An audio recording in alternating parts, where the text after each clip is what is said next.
இந்த வீடியோவில் சயின்ஸில் 21 பார்க்க போகிறோம். கனமான இரும்பு பொருட்களை உயர்த்த பயன்படுவது காந்தம். பின்வரன்று எதில் வான்பொருள்?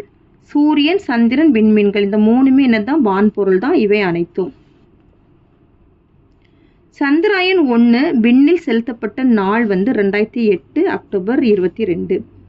சிவப்பு கோள் என்று அழைக்கப்படுவது செவ்வாய்.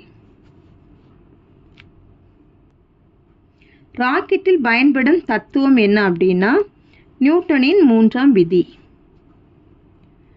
டேஸில் கிரியோஜெனிக் எரிபொருள் சேகரித்து வைக்கப்படுகிறது அப்படின்னா மிக குறைந்த வெப்பநிலை.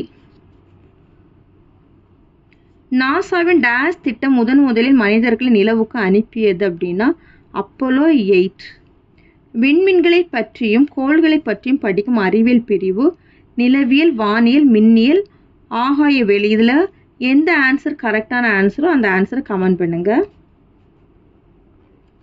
செவ்வாய்க்கோள் டேஸ் நாட்களுக்கு ஒரு முறை சூரியனை சுற்றி வருகிறது? 687. இரண்டு பொருட்களுக்கிடையே வெப்ப பரிமாற்றம் இல்லையெனில் அவை இரண்டு டேஸ் நிலையில் உள்ளன? வெப்ப சமநிலை. டேஸ் என்பது மின்சுட்டை திறக்க அல்லது மூட உதவும் சாதனம், சாவி.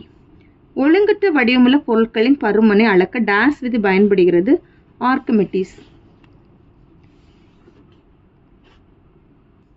ஒரு கனமீட்டர் என்பது கன சென்டிமீட்டர் அப்படின்னா 10 லட்சம் கன சென்டிமீட்டர். சொரசொரப்பான பரப்பின் மேல் டேஸ் எதிரொலிப்பு நடைபெறுகிறது? ஒழுங்கற்ற. நீரியல் உயர்த்தி டேஸ் விதி அடிப்படையாக கொண்டு செயல்படுகிறது? பாஸ்கல்.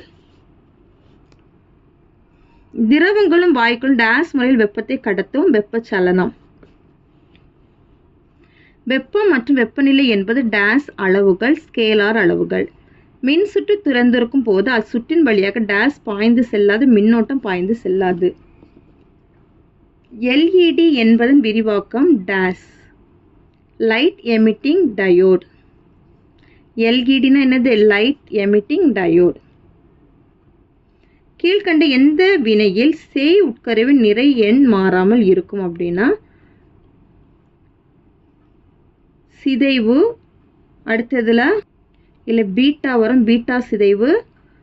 இதில் காமா சிதைவு. சரி, அப்போ இந்த ரெண்டும் தான் கரெக்டான ஆன்சர். பீட்டா சிதைவும் காமா சிதைவும் கரெக்டான ஆப்ஷன் தான். கரெக்டு. 2, 3 கரெக்டான ஆன்சர். அவ்வளோதான் இந்த வீடியோ. தேங்க்யூ.